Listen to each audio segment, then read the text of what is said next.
vai ficar esperando para apresentar, porque tu vai querer debater comigo, eu vou querer debater Não, assim, contigo. Thiago, eu acho assim, ó, são 3 grupos, certo? É Vygotsky, o Piaget e o Skinner.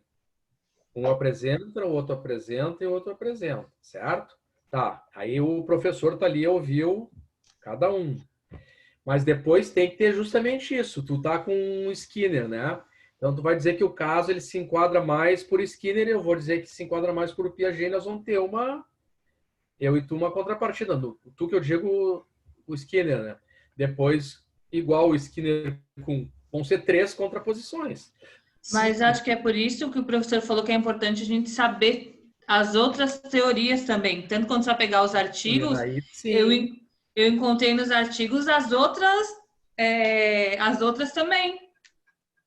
É por isso. Tudo bem, então era melhor a gente fazer Aí que tá. todas. Vocês vão fazer o trabalho, vocês têm, isso eu falei no dia. Vocês têm que se apropriar de todos os 3 pontos de vista, né?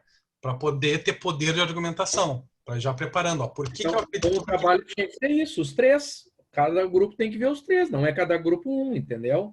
É diferente. Mas no escrito, professor, no escrito eu só vou colocar o Vygotsky. É isso? Isso. Daí no seminário que vai aparecer a capacidade do grupo de estar apropriado de todos os temas. Ali vai aparecer, daí no senso crítico. Né? Perdão, César, eu ainda não entendi. Quando eu vejo tu falando, para mim ainda segue na mesma ideia que a gente teve antes. Tu queria que a gente colocasse no trabalho já um contraponto? Não. Eu acho assim que cada um deveria defender aquilo que foi proposto para cada grupo. Tá, ok, isso tá. O teu trabalho o teu grupo é Piaget, não é? O trabalho é estudar os 3 e apresentar um. O teu grupo é Piaget, não é? Isso. Tá. Tem que estudar os 3 e apresentar Piaget. Tu vai, querendo ou não, vocês vão ter que defender as ideias de Piaget. Não é só atacar o outro. Eu não estou falando que você tem que ter a postura de criticar o outro grupo, mas também de defender as ideias, né, do autor de vocês.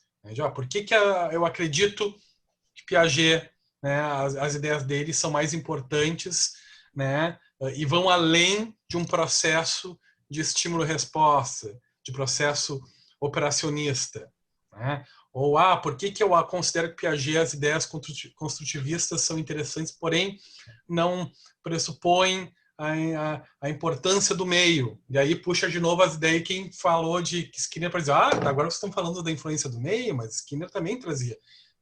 Então, Vygotsky também considera a influência do meio nos processos cognitivos, processos sociais, socioculturais, né? Então, aí começa a discussão. Né? Então, cada grupo puxando e interrelacionando os conteúdos. A ideia não é só atacar, é correlacionar, ver as diferenças, as similaridades, né? E vocês construírem, porque eu não sei o que vai acontecer. Não faço a mínima ideia do que vai acontecer no dia. Pode dar pancadaria, pode ser uma coisa pacífica, eu não sei, vocês que vão construir. Eu só vou observar. Nós somos uma turma extremamente pacífica, nós não vamos... Thiago? Então a ideia é essa, eu vou observar a construção que vocês vão fazer. Boa noite, Ricardo Xavier. Boa noite. César está muito pacífico, mas eu não sei se eu vou ficar bem pacífico.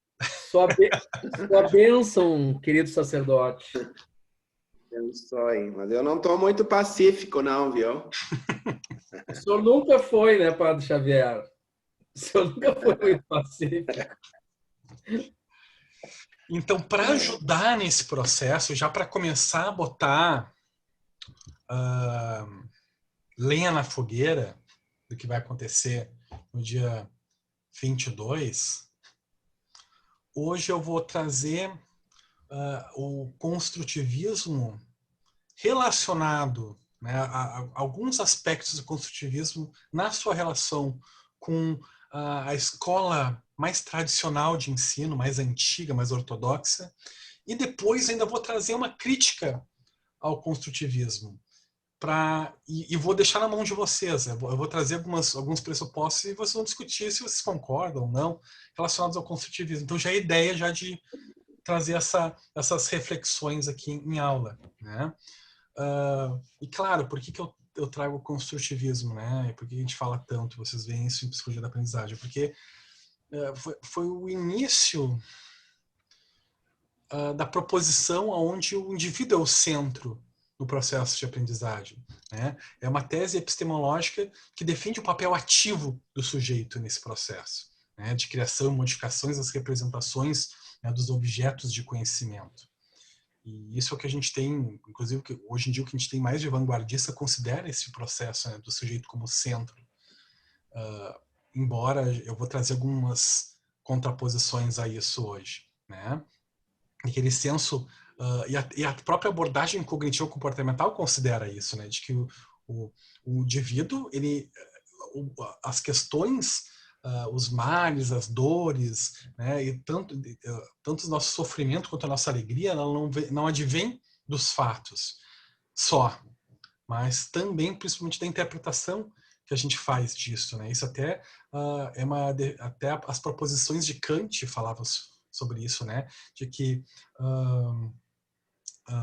as nossas representações mentais a respeito do mundo, né? Elas advêm da nossa construção mental, a construção que a gente faz, né, deste mundo, né? A realidade está condicionada à estrutura da nossa mente, né? A forma como a gente vê o mundo. Então, o próprio Kant influenciou esse processo. E que, querendo ou não, está relacionado com a abordagem minha de eleição, né? Mas será que é só isso? Será que isso dá conta num processo de ensino-aprendizagem, essa consideração? Né? Vamos trazer inicialmente, então, hoje na aula, uma discussão da relação entre o modelo mais ortodoxo e o construtivismo. E depois a gente vai discutir um pouquinho esse construtivismo, né? Ou neoconstrutivismo, construtivismo socioambiental, cultural. Ok, pessoal? Mas, importante, mais alguma dúvida sobre o trabalho? Ok. Na hora de postar o trabalho ali, professor, vai ter que ser uma postagem do grupo, né? Todos nós vamos postar do grupo. Tu coloca os nomes ali no trabalho, daí vocês vão escolher quem é que vai postar do grupo ali, tá? Tá. Não esqueça de colocar o nome de todos os componentes. Boa noite, professor. Boa noite. Ô, Nelson, eu tô meio atrasado, daí, então acho melhor a gente conversar depois no particular ali para te me passar para não atrasar a aula. Pode ser? Claro. Seja bem-vindo, Nelson. Obrigado, valeu. De novo, né? Foi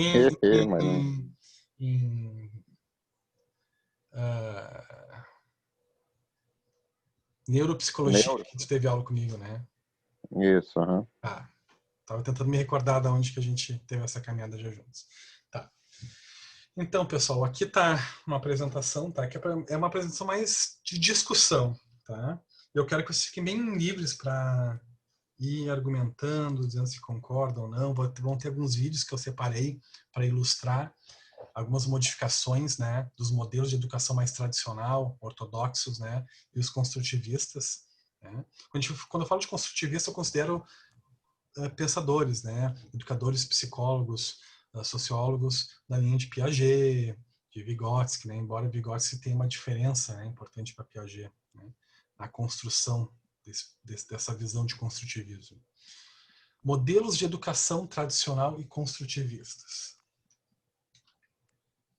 Nas obras Psicologia e Pedagogia e Para Onde Vai a Educação, Piaget faz sérias críticas à escola tradicional, como aquela que leva o aluno à memorização, à repetição, à submissão ao saber do professor. Então, é aquele processo onde a grande estrela é o professor. É o professor que brilha, o professor é aquele que detém o conhecimento, é aquele que tem a responsabilidade pelo processo de aprendizado. Né? A responsabilidade, o aluno ele tem que... A função do aluno é se submeter, né, às ordens do professor, né? Aprender também, mas que a responsabilidade de uma turma aprender ou não da qualidade deste professor, e não se coloca o aluno como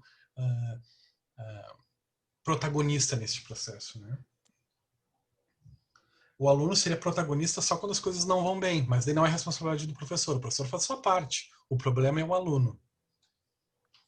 Em uma visão construtivista, a escola deve proporcionar aos alunos momentos em que ele possa realizar suas próprias experiências e construir o seu conhecimento. Então, aí, nas proposições construtivistas, o aluno ele já se apropria do seu conhecimento, ele se responsabiliza por isso. Ele tem que se dar... É preciso dar o direito ao aluno à construção do seu conhecimento, o respeito à forma como o aluno vivencia de forma singular as experiências e os fenômenos educacionais, né? A aprendizagem do aluno se dá mediada por sua própria ação. A proposta é que a escola seja ativa, levando-os a construir individualmente o conhecimento. Então, cada um da sua forma singular a construção deste conhecimento. Modelo tradicional. Então, vamos falar sobre conhecimento, transmissão de conhecimento. O modelo tradicional é algo pronto e organizado em conteúdos, com informações, coisas e fatos isolados.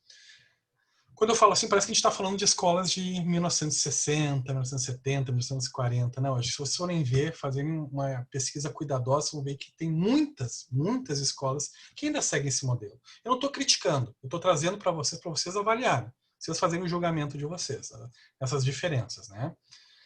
Então, aqui existe um modelo pronto, existe uma receita de bolo, um processo onde o aluno vai entrar, né? E precisa se adaptar, né? A forma como as informações, as coisas são passadas. E o conhecimento está pronto, né? São fatos que o aluno precisa absorver, né? Conhecimentos que o aluno precisa adquirir. Então, e é um processo bem paternalista, porque é passado do professor para o aluno, né? Algo pronto, um conhecimento. O aluno deve receber esse tipo de conhecimento e se apropriar, né? Tal qual o professor passou. Aqui eu botei alguns exemplos grosseiros, né? Mas eu botei um manual de instrução, por quê? Porque o manual de instrução é uma coisa que quando a gente lê, a gente tenta seguir à risca, né? Eu não olho esse manual de instruções de um aspirador e vou pensar, não, eu vou ser criativo. Eu vou tirar um cabo daqui, onde manda botar o cabo no lugar B, eu vou botar no lugar C para ver o que acontece. Eu vou me experienciar. Não, geralmente a gente não faz isso, porque a gente não quer estragar o aparelho, né? A gente segue à risca o que está escrito ali. Ipsis literis, como está colocado. A gente faz ali, segue direitinho, né? A gente segue, inclusive, seguindo os itens, né? Porque tem ali passo 1, passo 2, passo 3, passo 4. A gente segue exatamente no modelo como é mandado ali, né? Então, antigamente, ou atualmente, em escolas mais ortodoxas, tradicionais, existe esse processo, né, de tu seguir exatamente o que está sendo te passado, né, o conhecimento, da forma que está sendo te colocado o conhecimento. E tu é um mero reprodutor, né? Tu repete, tu reproduz o que tu recebeu. Não há processo criativo, não há momento de argumentação. Não, o conhecimento é um. Cabe a ti se apropriar dele. Como num manual de instrução. Eu botei essa analogia porque para mim é um manual de instrução que melhor reproduz esta ideia. Porque quando a gente para pensar no manual de instrução, a gente não tem processo criativo quando a gente lê um manual de instrução. A gente não tem ideias, a gente não argumenta, a gente simplesmente segue o que está ali estabelecido. As ordens, como se fossem ordens, né? Modelo construtivista de conhecimento. Aqui já é diferente. É uma representação mental personalizada, singular, né? Ou seja, moldada à nossa maneira de representar, pensar e interpretar algo. Aqui, o protagonismo não está no material de estudo, mas como o aluno vai transformar esse conhecimento. Como o aluno vai entender, interpretar e refletir sobre o que ele está recebendo. Isso, a reflexão do aluno, o ponto de vista do aluno, as ideias do aluno são sobre o que ele está vendo é o principal, e não aquilo que está sendo passado para ele, né? Então aqui eu botei representando, né? Bom, eu quero que tu aqui no primeiro exemplo, na primeira foto, quero que vocês imaginem como um professor dizendo: eu quero que vocês construam um conjunto habitacional. O aluno recebeu cubos de madeira. Ele vai construir conforme o modelo mental dele, como ele entende que é. Então aqui está estimulado o processo criativo do aluno, as representações mentais singulares de cada aluno, né? Na construção do seu conhecimento. Ali do outro lado a gente poderia imaginar da mesma forma, né? Forme uma imagem, né? Faça um carro com as figuras ali. Então o aluno vai construir conforme a sua imaginação, conforme o seu processo singular, criativo, né? Então o professor, ele conduz na construção do aluno. Ele é um facilitador. Ele não é um transmitidor de conhecimento. Ele é um facilitador para a construção do conhecimento do aluno. Vocês percebem a diferença nos processos, né? Aqui o protagonismo é do aluno. Existe a reflexão, existe o processo criativo, existe a construção a partir do aluno e não daquilo que é passado.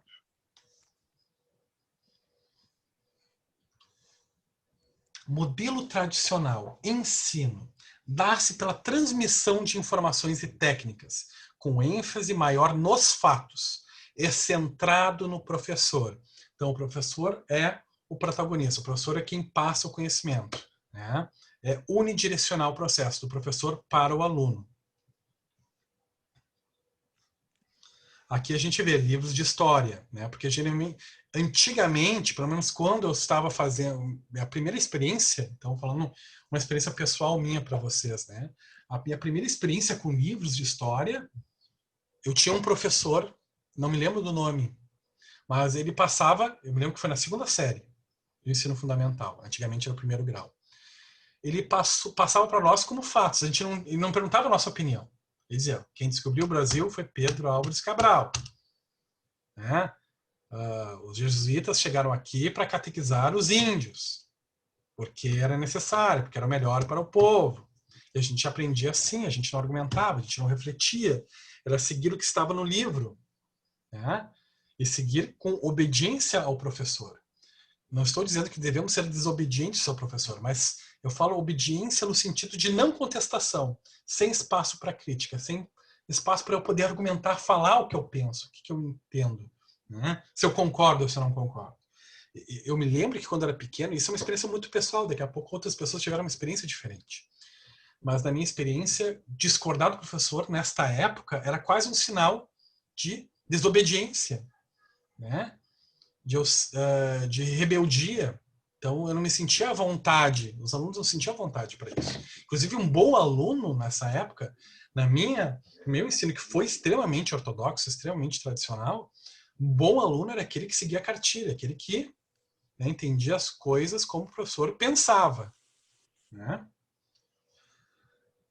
E no modelo construtivista... Professor, perdão, diga. Só relatar uma situação. Eu tive esse exemplo na faculdade, né, do que tu está dizendo. Não na FAMAC, claro, em outra instituição.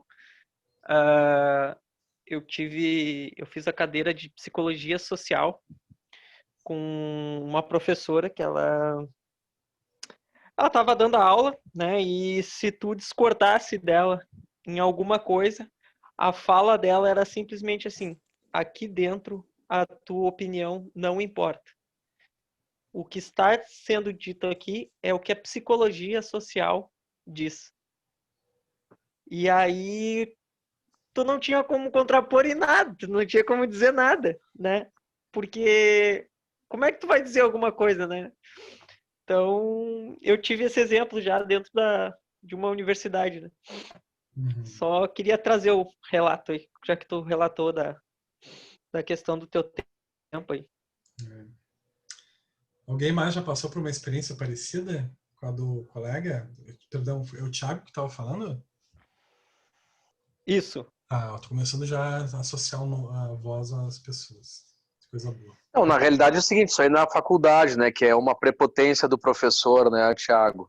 Vamos combinar, por mais que seja verdade, né, que é o que diz a psicologia social, ele não poderia ou não deveria usar esse tipo de argumento, né? Aqui dentro não vale a tua opinião porque a psicologia social isso ou aquilo.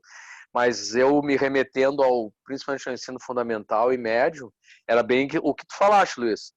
Né? Nós tínhamos livros, né, de história, de geografia, a própria matemática, né? Era aquilo que era passado e ponto, né? Era aquilo ali. O professor era o magnata ali. Era o bam, né? Dificilmente a gente contestava algo, assim. Era uma coisa dada.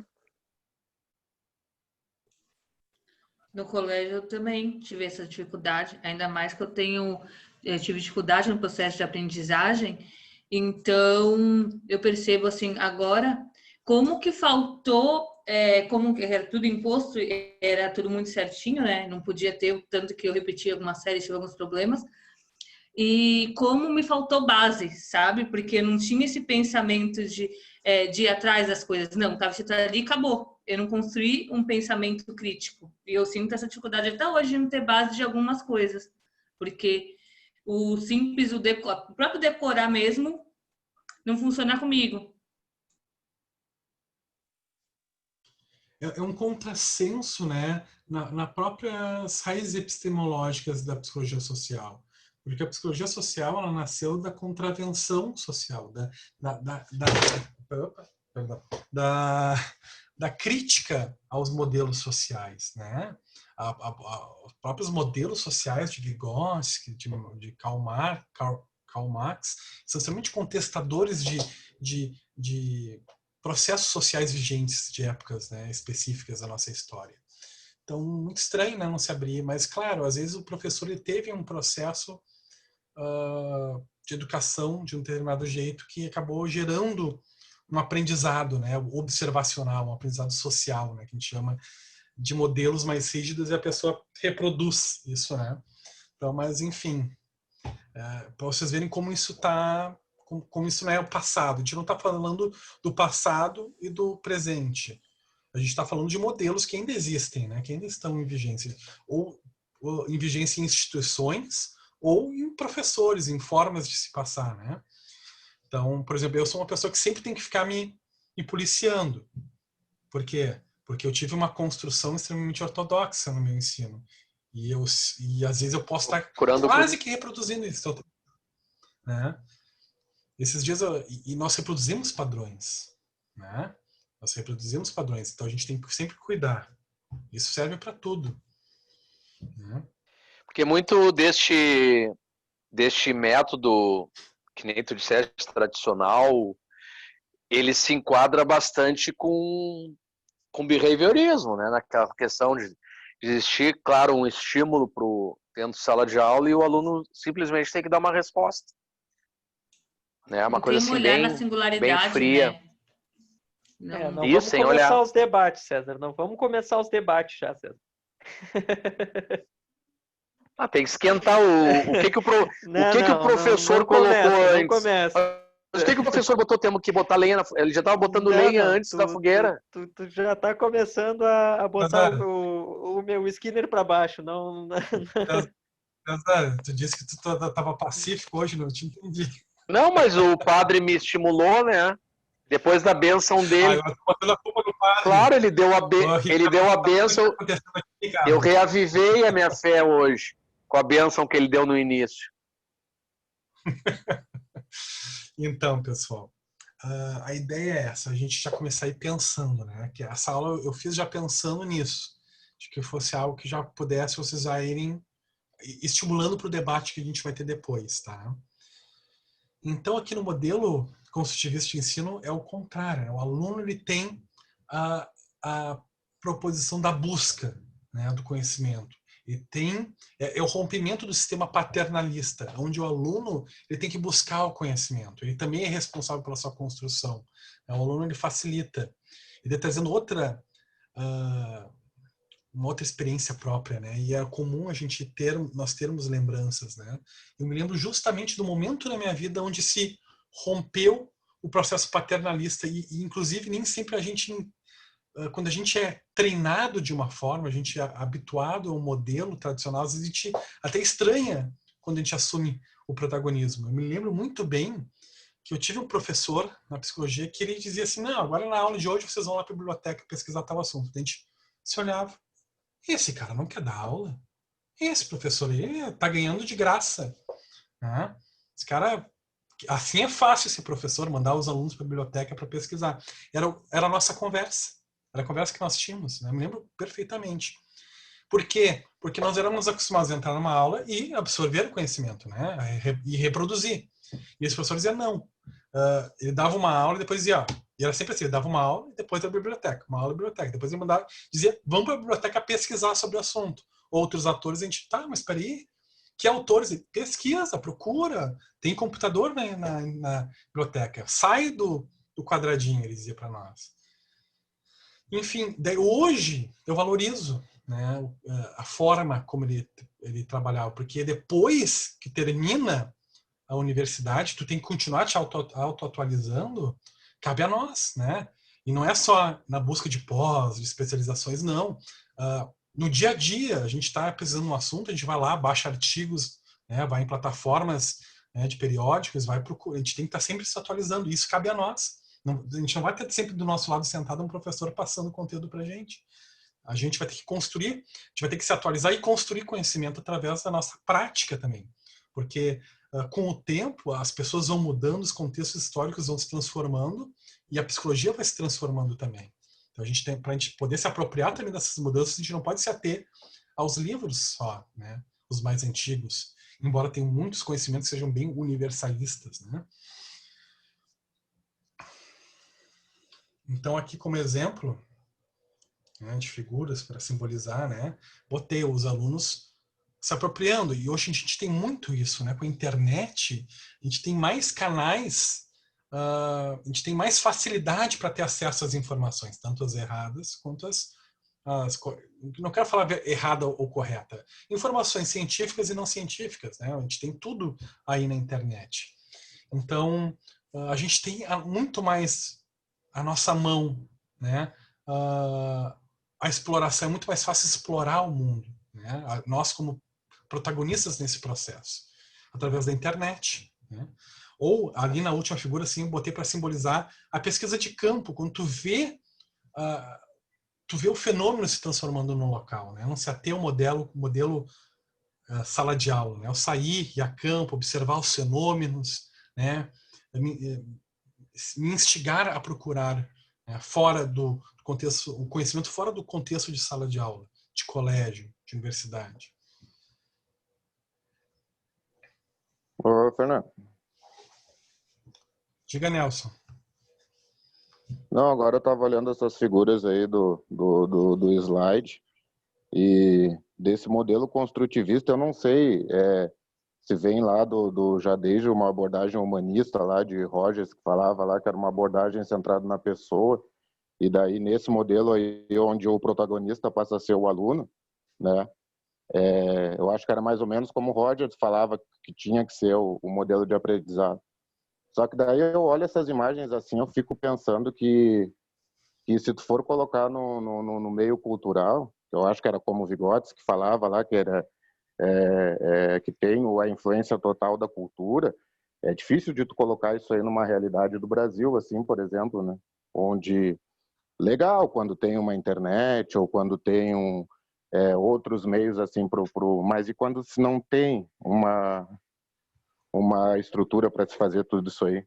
Onde é uma aula com 40 alunos criança e um professor também que está, de repente, meio que despreparado pela realidade do Brasil, assim mesmo. Daí acaba meio que ficando um pouco longe, não? E aí, pessoal, o que vocês acham? Eu achei uma crítica bem interessante do Nelson, né? E aí, o que se fazer quando a escola não tem condições, né, de favorecer uma pesquisa na internet? A gente tem escolas estaduais que a realidade é tu entrar lá e tem professor que não foi dar aula porque não tinha dinheiro para passagem. Quiçá ter condições de botar um computador para cada aluno, né? Ou para cada 4 alunos que seja, para pesquisa, né? E aí, o que se faz, então? Será que a internet é a única forma de se estimular? Eu acredito que não, né? Vamos pensar assim, um professor que leve, vamos supor, vamos pegar a história, né? A história, ela sempre tem mais de um ponto de vista, né? Do que ocorreu. Então, um professor que leve os dois pontos de vista e o aluno tire o que ele... A opinião dele diante de dois pontos de vista, o que serve de um ponto de vista para ele, o que serve do outro ponto de vista para ele, eu acredito que já é um método também. Então, me corrige se eu tiver errado. Não tem certo e errado, que aqui tem opinião, né? A gente pode concordar, pode contestar, mas independente, eu posso contestar, mas eu contestar a tua opinião não significa que tu está errado. Significa que eu posso não concordar, mas eu não concordar não faz de tu errado. Né? Então, assim... Falar, professor. Sim, existem outras formas. Diga. Eu acho que tanto o Piaget quanto o Vygotsky, eles se encaixam em qualquer realidade, desde que o professor ele dê significado do processo de aprendizagem. O Piaget, ele tem uma coisa muito do concreto, e o concreto é tu trabalhar com aquilo que tu tem, seja um computador ou seja uma massinha de modelar, né? E a aprendizagem vai ser diferenciada de acordo com aquilo que tu tem, mas o resultado pode ser o mesmo ou até superar, né? E o Vygotsky, ele tem muita coisa do social. Tudo tem que ter uma aprendizagem significativa a partir do social, da cultura, do ambiente, né? Então, a questão da internet, de outras coisas, outros recursos que se tem hoje em dia, para uma aprendizagem significativa e concreta, ela se torna secundária.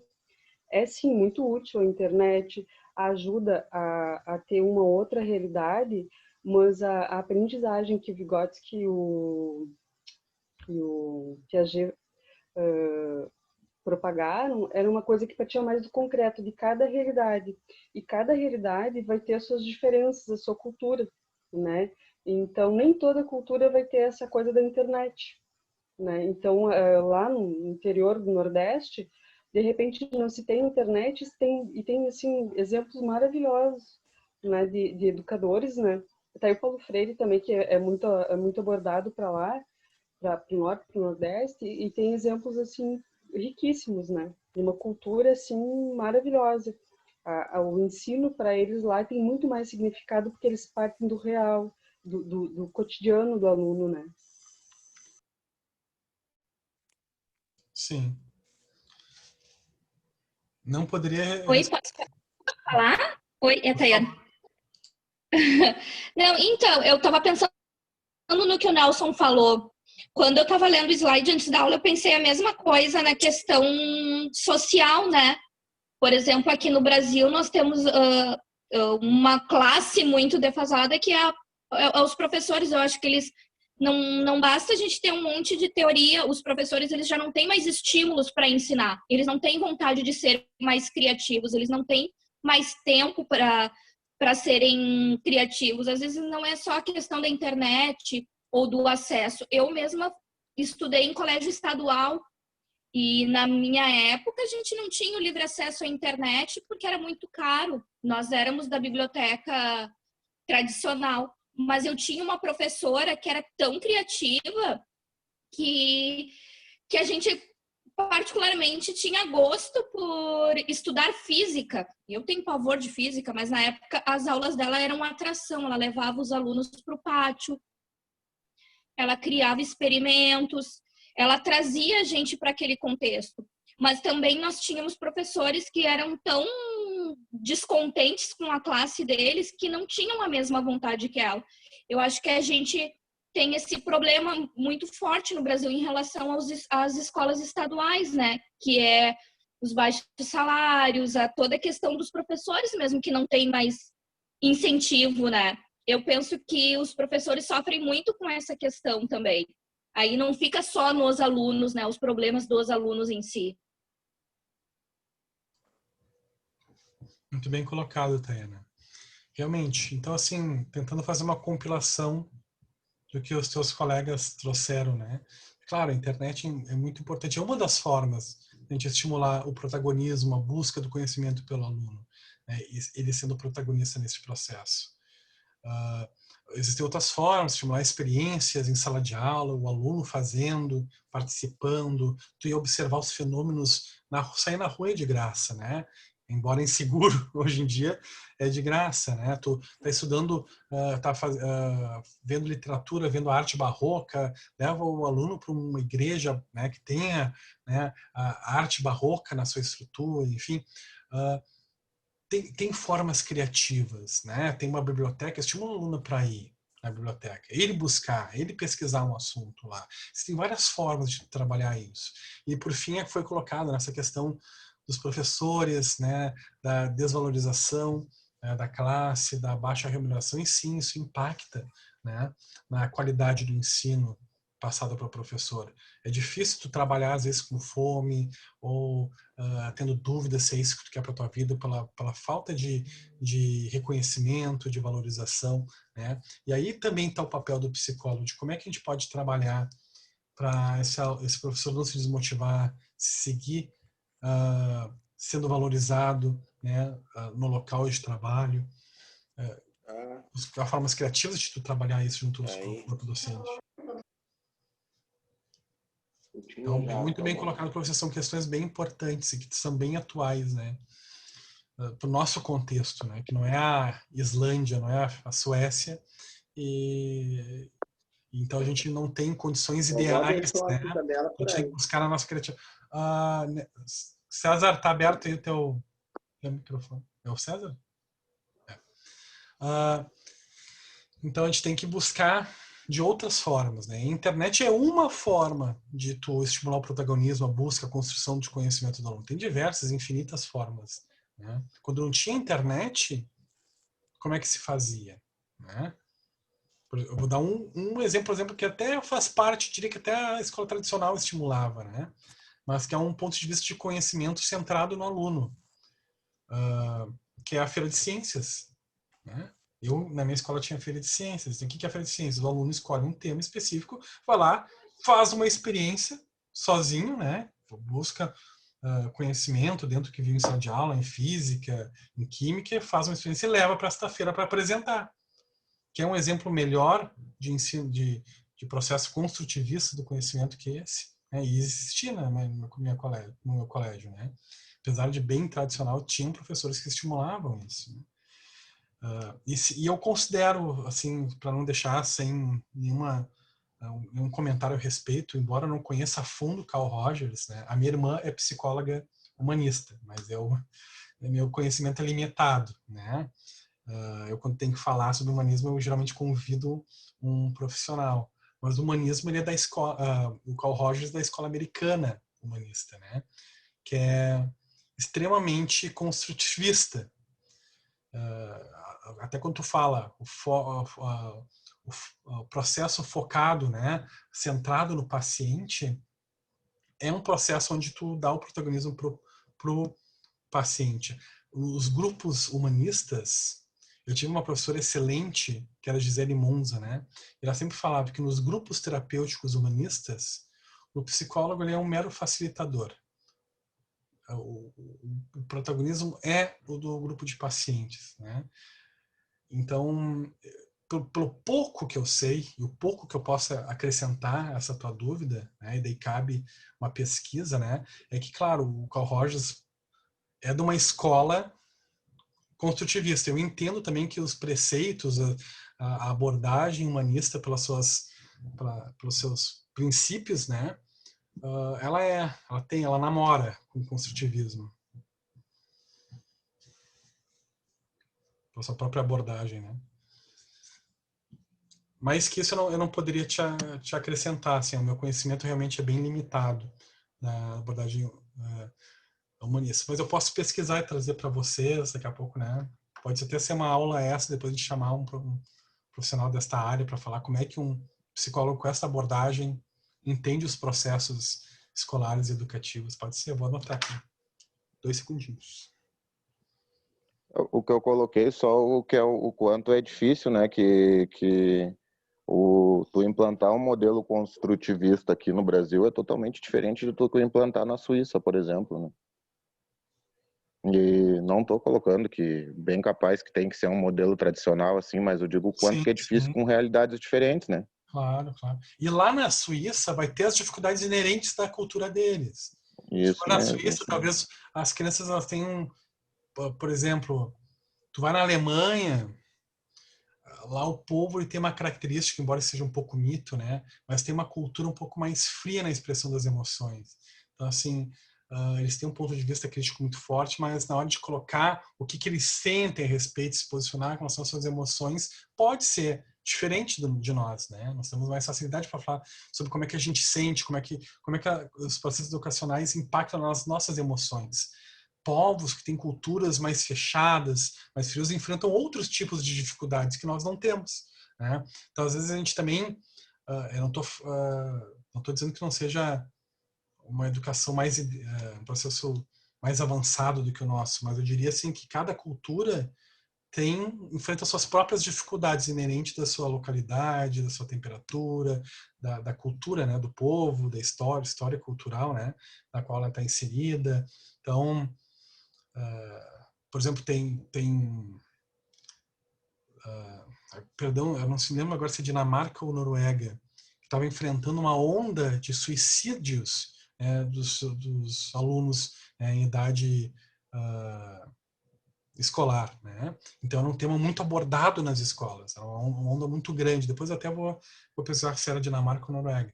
Eles tiveram que fazer um trabalho específico para isso, que talvez aqui tem, mas talvez o impacto seja menor para a questão cultural, né? Então cada cultura tem algumas facilidades pelo desenvolvimento do país, mas enfrenta também suas dificuldades, né? Então, sempre vai ser um desafio trabalhar na área da educação. Sempre vai ser um desafio trabalhar com pessoas, né? E cada cultura vai ter o seu próprio desafio. Professor, eu acho que... Posso falar? Pode. Eu acho que independente da teoria que nós vamos ver aqui, vai muito também da interpretação e do modo como ela é aplicada, porque às vezes a teoria é muito boa, muito bacana, seja ela construtivista ou não, depende da intenção, porque existe por trás disso também um sistema de governo que vai abraçar essa abordagem. E da maneira como ela é absorvida, ela é transmitida, ela poderá dar um bom resultado ou não. Então, isso é um dado muito importante, porque eu, enquanto professora, concordo com o Nelson quando ele fala que é difícil de se aplicar aqui no Brasil. Da maneira que, por exemplo, aqui na Prefeitura de Porto Alegre, uns anos atrás, nos foi trazido para trabalhar o construtivismo quase que de uma forma imposta, né? E a maioria dos professores, como eu, era tradicional, então tivemos uma certa dificuldade. E da maneira como foi trazido, o pessoal interpretou assim, que agora o aluno pode fazer o que ele quer. O professor virou quase um zero à esquerda, porque o aluno tudo podia, inclusive a aprendizagem, se ele aprendeu, aprendeu, se não aprendeu, não aprendeu, tanto faz, vamos passar para frente esse aluno. Então, a maneira como é interpretada a teoria faz muita diferença também. Há necessidade de se conhecer muito a fundo o que diz a teoria para depois partir para a prática. Isso é um fato, seja ela qual for. Esse é o meu ponto de vista. E a Nida dando spoiler do final da aula. A gente vai abordar. Isso é bem importante estar trazendo, né? Vai ser uma das, não críticas, mas reflexões a respeito do modelo construtivista, né? Como tu fazer, né? Professor. Será que estão havendo interpretações erradas do modelo, né? Ivete. Disso que a colega falou agora, que tem que se saber estudar a teoria do construtivismo do Piaget para poder aplicar ela em sala de aula. Só mandando um exemplo para vocês, em Natal, no Rio Grande do Norte, tem uma escola que eu mandei ali nas mensagens agora, a Escola Viva, que ela é construtivista. É uma escola assim fantástica. É muito interessante, assim, principalmente a coisa da inclusão, que eles trabalham de um modo muito diferenciado, eles trabalham muito com música, com outras coisas assim da cultura, que eles conseguem inserir na sala de aula com os alunos e tem um resultado muito bonito ali.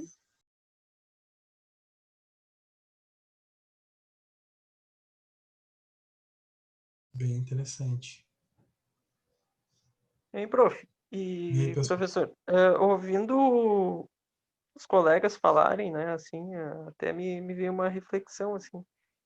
E que bom que a gente tem diversas teorias, né? Porque a gente pode, diante delas, escolher que melhor se adequa à nossa realidade, né? Talvez o construtivismo não se adeque tanto à nossa realidade, mas nós tenhamos alguma outra teoria que possa se adequar melhor, né?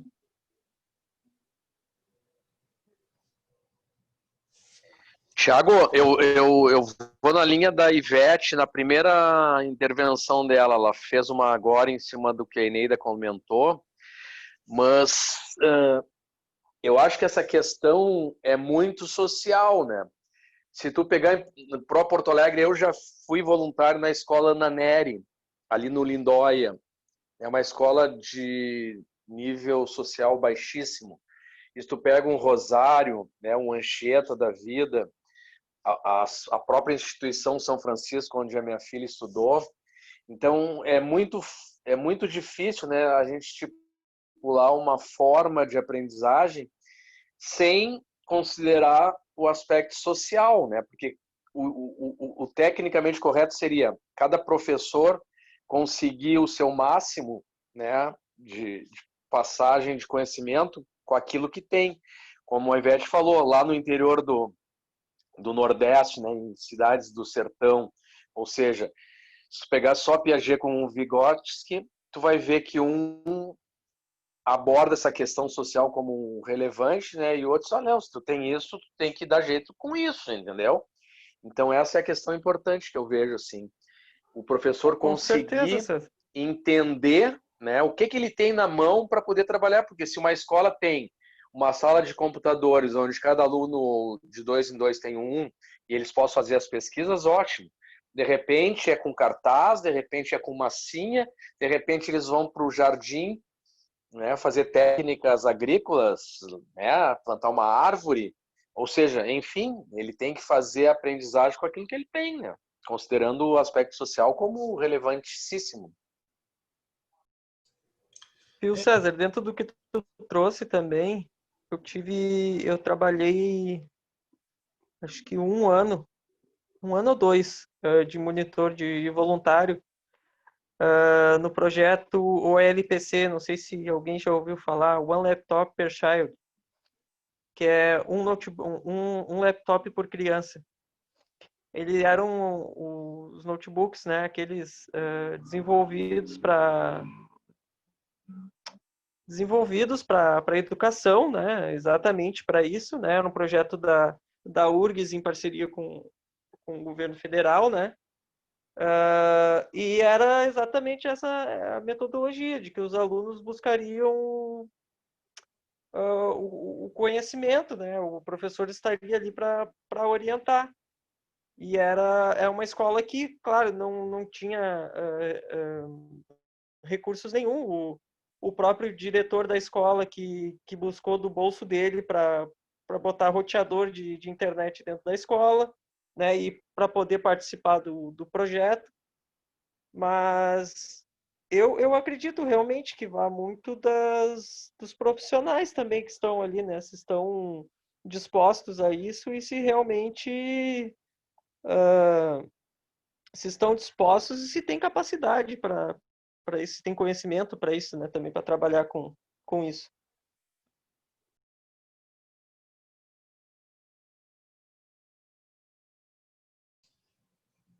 E aí? Tá bem bacana, pessoal. Pois sabe o que que... Diga, Nelson. Não, só que eu estava pensando que é gritante a diferença de uma sala de aula do Rosário e do Anchieta e de uma sala de aula, por exemplo, do Colégio da Bom Jesus, ali onde eu me criei, entendeu? Onde eu estudei. Eu digo não na situação também na situação da estrutura da escola, mas eu penso para a pessoa, para o educador e para o psicólogo no papel, Tu dá uma aula lá para 15 alunos, 20 alunos no máximo, que nem no Anchieta, e tu dá aula para 40, que nem tu dá ali na Bonja, para uma criançada que nem tomou café da manhã de repente, entendeu? Daí vem lá a epistemologia genética de Piaget, que escreveu, que era a teoria dele lá, e não estou criticando, de longe de mim, lá na Suíça, lá com as crianças dele. Eu acho que é na Suíça, que Piaget foi na Suíça onde ele escreveu tudo isso aí, né? Então, que todo mundo tem um cérebro lá que está capacitado a receber a informação e aprender, ok, tudo bem, mas e aí? E a diferença lá da criança do Anchieta para a criança lá da Bonja? Da criança que está alimentada para ir para a aula e da criança que não tomou café para ir para a aula. Da criança que tem numa atenção lá um pai e um tio que é traficante, que vai para a aula cheio de ansiedade, e da criança que não tem nenhum problema assim. Sei lá, eu acho o buraco um pouco mais embaixo, assim. Quando a gente analisa esses conteúdos, não tem como a gente tirar o contexto, né? E a gente sempre as discussões sempre vão para esse rumo, né? Não erroneamente, faz todo sentido. A gente sempre vai estar na eterna discussão entre aquilo que é o ideal e aquilo que é o possível fazer dentro do contexto que eu estou, né? E se trata disso. Eu acredito numa abordagem específica. Como que eu posso, de forma criativa, trabalhar isso com os recursos que eu tenho, né, no contexto que eu estou? Como que eu faço isso, né? Ou seja, existem formas, bom, eu não tenho acesso à livre tecnologia, meu colégio está em condições precárias, por isso eu vou dar um modelo tradicional mesmo não acreditando, ou eu vou buscar de alguma forma criativa, parcerias, ou dentro do meu contexto, com aquilo que eu tenho, tentar dar proporcionar o ensino da forma como eu acredito. Sabendo que não vai ser o ideal, mas vai ser aquilo que é possível. Então, essa discussão que a gente está tendo me remete muito a isso, né? Eu gostaria de poder fazer da forma ideal, mas eu não podendo, então eu desisto, eu não faço. Essa é uma discussão interessante, né?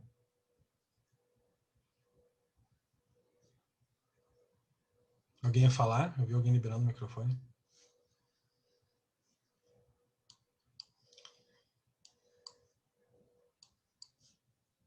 Então, é mais ou menos isso que eu queria passar para vocês. Às vezes a gente vai estar num contexto difícil, mas não é por isso que a gente vai deixar de fazer as coisas conforme a gente acredita.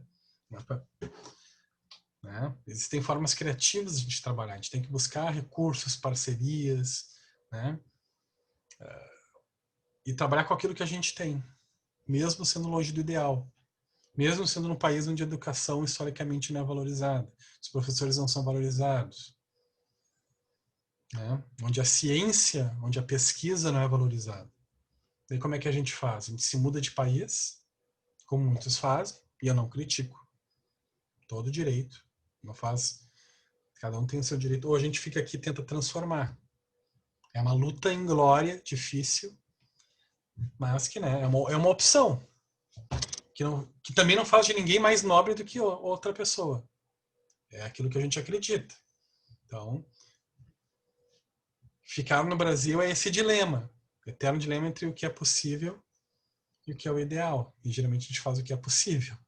Né? A não ser que a gente trabalhe numa rede privada, num Anchieta, num Farroupilha, né? Num Leonardo da Vinci.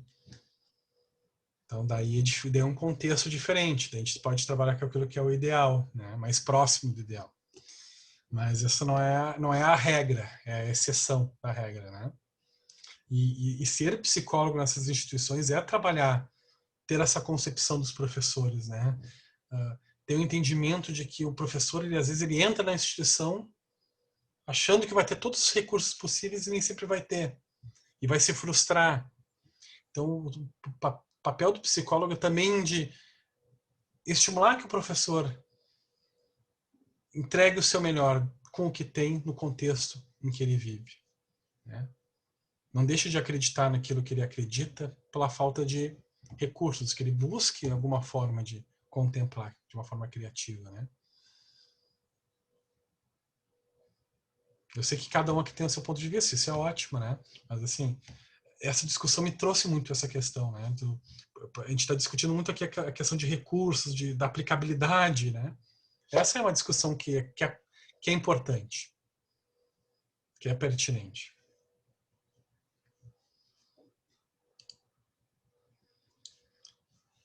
Seguimos, pessoal?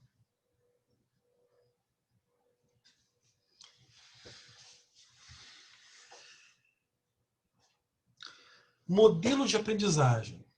Dá-se por repetição, então no modelo tradicional, dá-se pela repetição de informações e seu armazenamento na memória.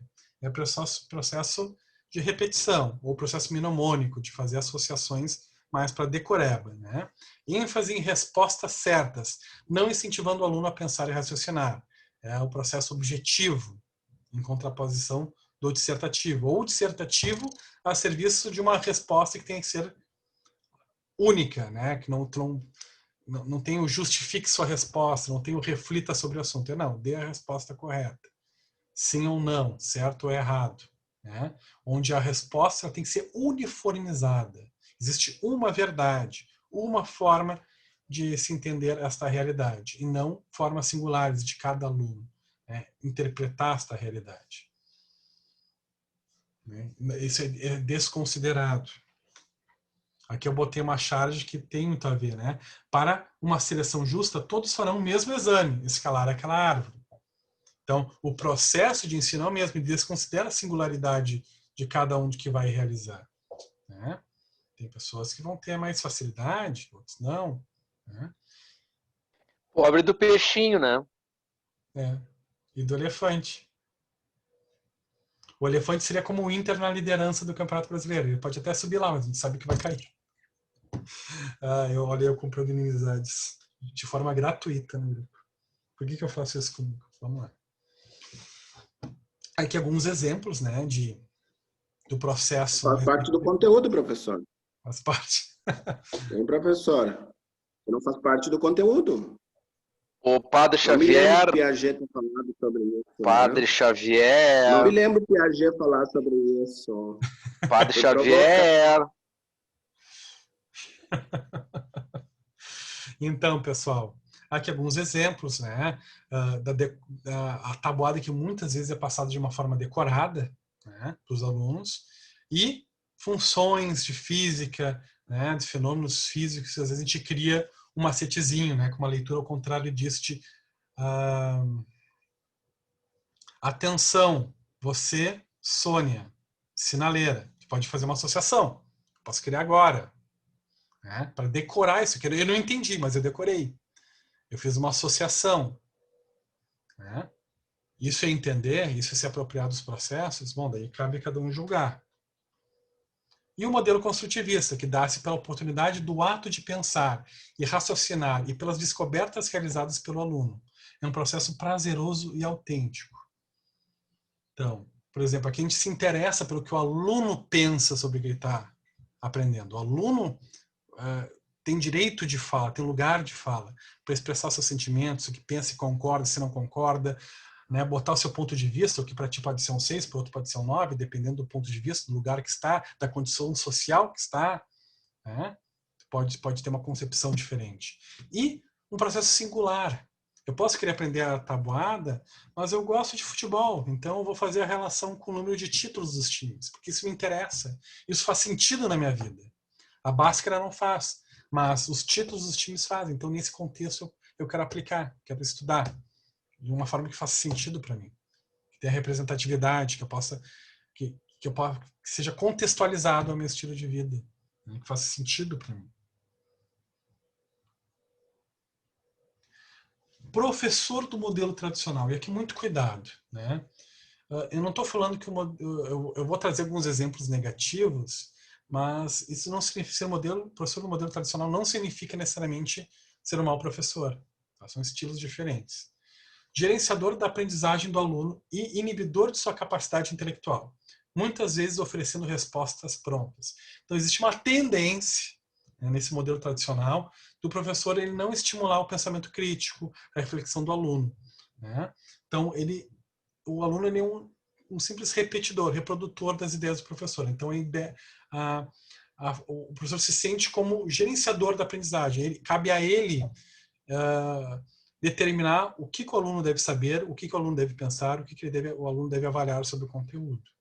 Tem por responsabilidade ministrar aulas, pouco se importando se o aluno aprende ou não. Então, eu vou dar o conteúdo da minha forma, como eu entendo que deve ser feito.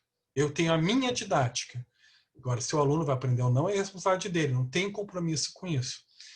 Ao mesmo tempo, isso estimula um processo não empático do professor com o aluno, de distanciamento, onde eu não me interesso pelo aluno, o que ele faz, o que ele gosta, né? Não me importa o que é importante para ele. Importa eu passar bem o conteúdo da minha forma de passar e ele fazer a parte dele, que é aprender, né?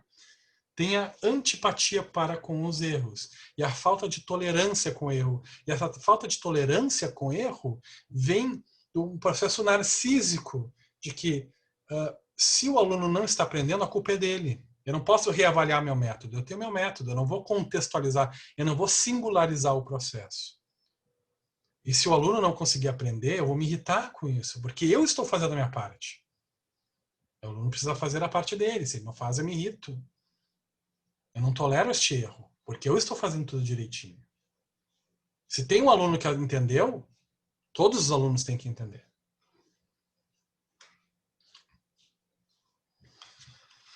Então, eu vou trazer aqui 2 vídeos, tá? Vou passar para vocês, para simbolizar um pouquinho desse jeito, né? Vão ser 2 exemplos bem estereotipados, tá? Desse tipo de professor, desse tipo de ensino mais tradicional. Qualquer semelhança que vocês lembrem, né? De algum professor de vocês. Peraí que eu vou passar para vocês, eu vou compartilhar a tela, tá? Só um pouquinho.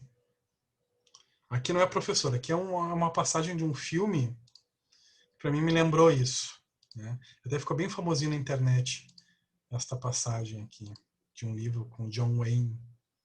Eu não me lembro qual é o nome do filme agora. Tá todo mundo vendo aqui a tela? YouTube? Sim. Tá. Pensando. Ah, que saudade dessa época. Eu me sinto muito velho. Olhando a isca? Gosta de pescar? Pescou algum? Não, desde cedo. Ah. Está vendo onde...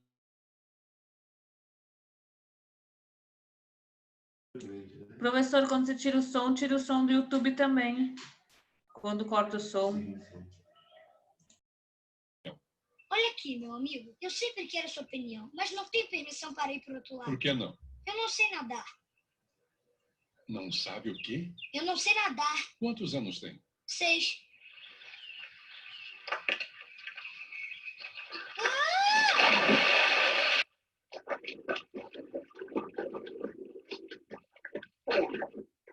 Ajude, ele não sabe nadar. Então vai aprender. Todos devem saber nadar. Estique o braço para frente e puxe água com a mão. Puxe para você. Não vá depressa demais. Foi como eu aprendi.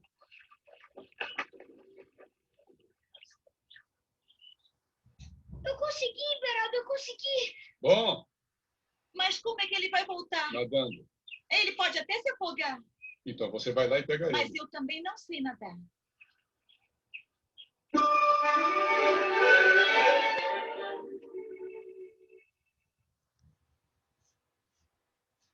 Então.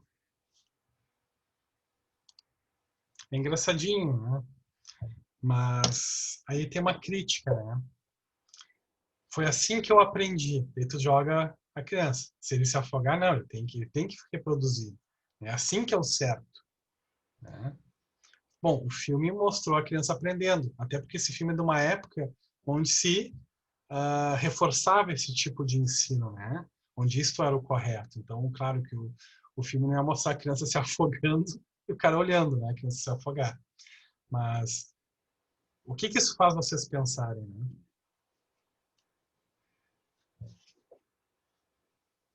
que isso remete a vocês? Já viram alguma coisa parecida acontecendo na vida, no contexto de sala de aula? Te vira, usa tuas forças para te aprender. Ele nem ensinar ensinou, né? Jogou a criança dentro do troço, tipo, te vira. Mal e mal dizia, abre a mão, sobe a mão e vai, mas tá louco.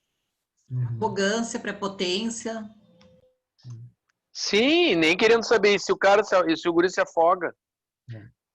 E tem assim, claro, tudo isso com certeza, né?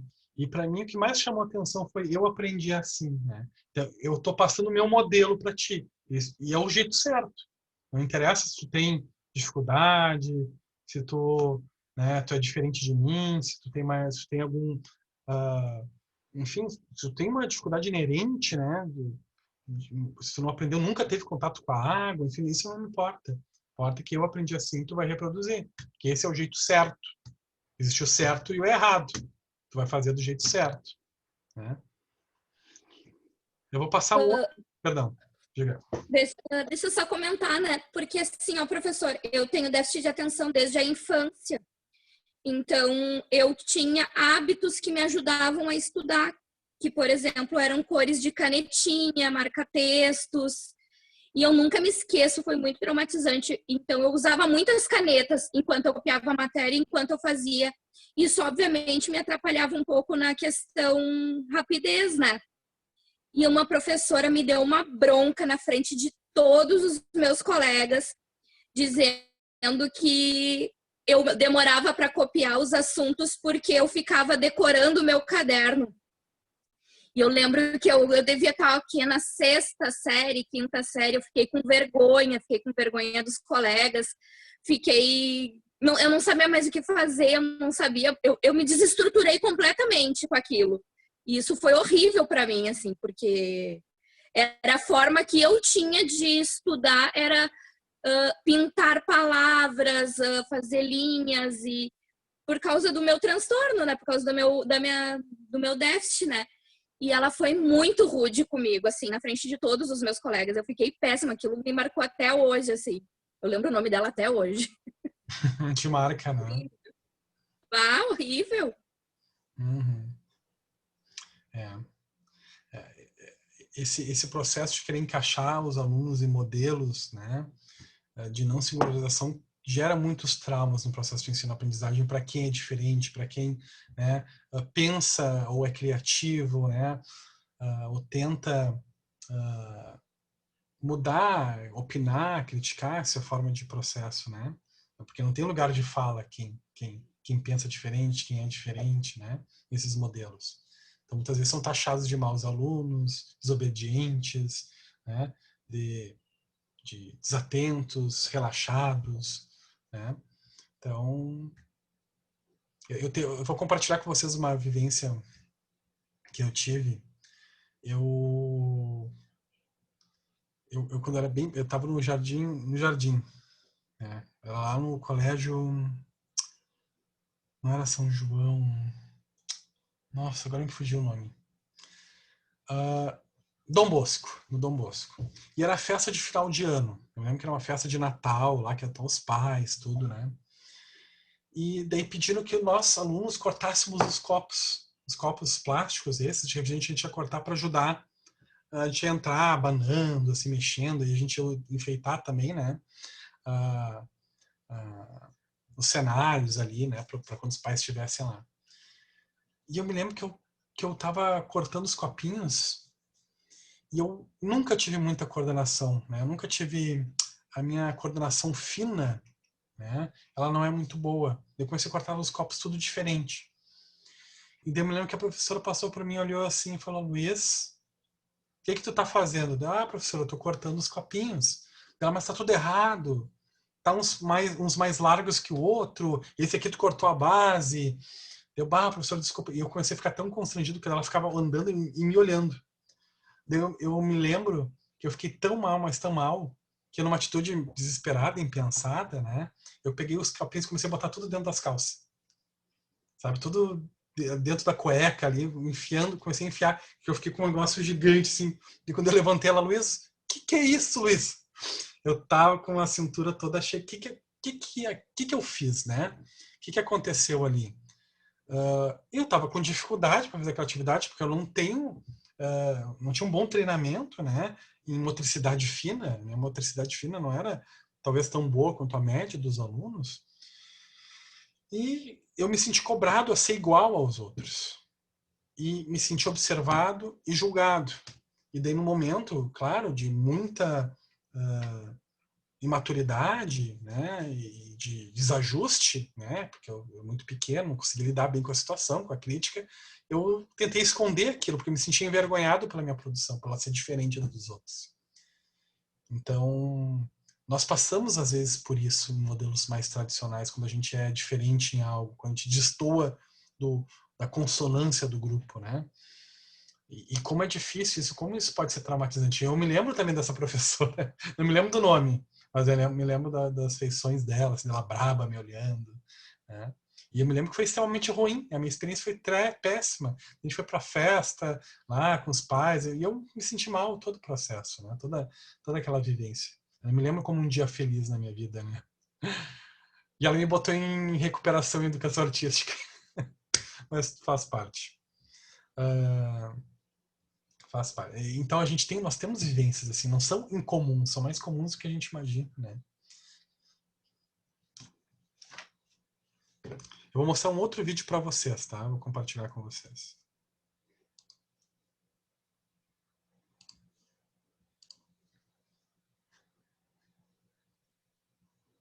Por 9. Isso aí. Vocês me perdoaram. Hoje eu não vou mudar, não. Hoje eu vou deixar até vocês infartarem, porque é muita babaquice. E quem foi que ligou? Quem foi o cara que regulou a temperatura? Que temperatura que botou? 19. Pois é, cara, que vocês vêm brincando, que nem criança pequena lá de baixo chega suando. Tem cara que chega pingando. Aí, vamos ligar. Vamos se arrombar. Frescura do caralho, agora não passa frio. Eu fico pensando, eu juro, quando eu entro, eu fico pensando, não, só de chegar aqui eu senti a temperatura e pensei, babacas, lá vem os merda. Lá vem os babacas mexer com a temperatura. Porque eu fica puto. Aí estoura, a galera adora. Aí os vídeos bombam. Campada de babaca. Ficou bravo, fala com a coordenação, tá beleza? Galera que tá achando ruim, fala com a coordenação e fala, ó, pai, o senhor me chamou de babaca só porque ele botou a 19 graus no inverno a temperatura. Iguala as casas, elimina a vírgula.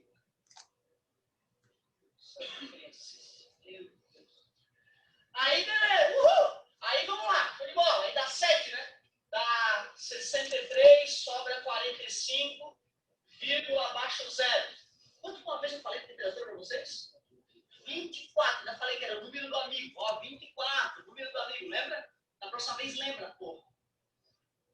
Outro, tu não entende como é que funciona a porcaria do ar-condicionado. É por isso que tu bota 19 achando que vai gelar mais rápido. Ele acha que se botar 19 gela mais rápido. Bota 24, gela devagar. Tá errado. Tu não sabe como é que mexe a brincadeira. Ligou, tá gelando igual. Só depois que bate a temperatura é que o termostato desliga o aparelho. Então, botar 19 ou botar 24 vai gelar até o 24 igual. Só que aí depois de 24, só macho não sente frio.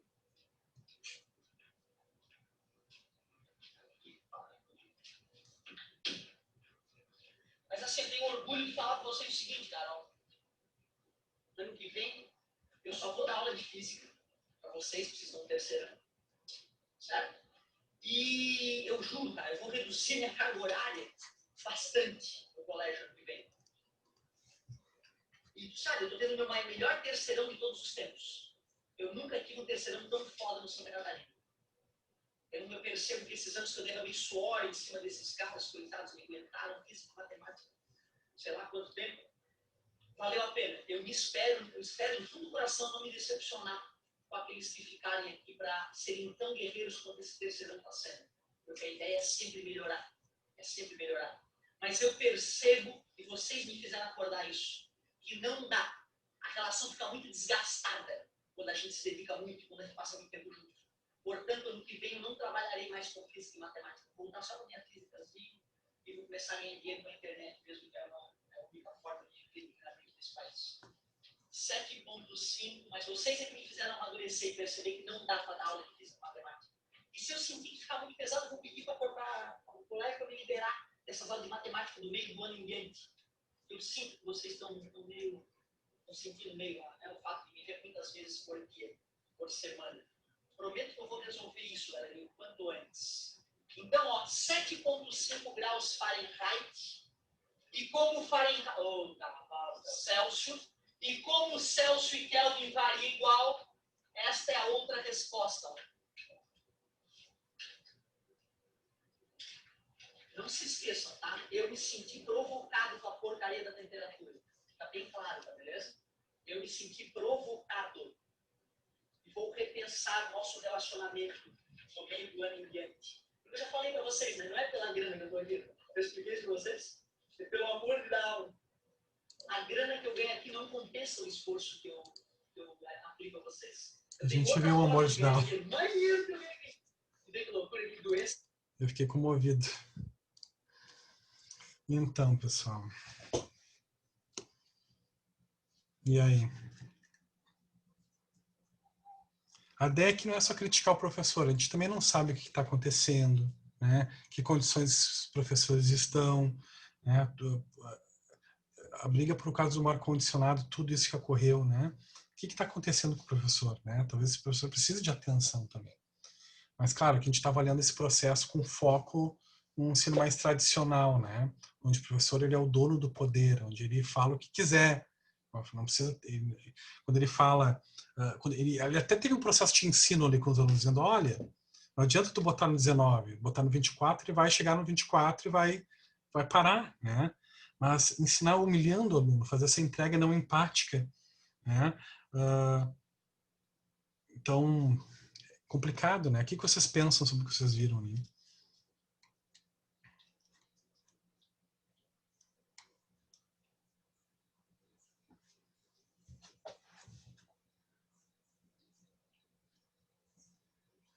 O controle, né? Não pode correr e chegar suando ligar o ar-condicionado, né? Então, assim, o aluno deve satisfação até o que ele faz lá embaixo, né? E chegar, não, ele não pode também querer mudar o ar-condicionado. Porque não pode o professor não pode interromper a sua aula para mudar a temperatura, né?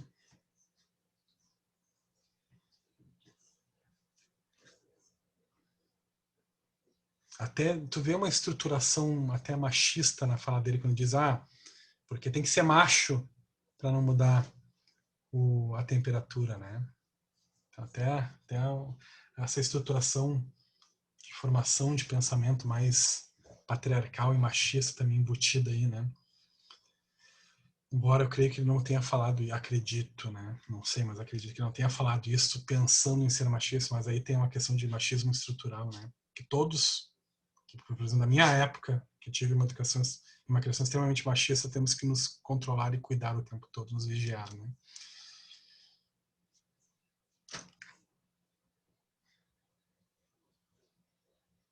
Estão me ouvindo?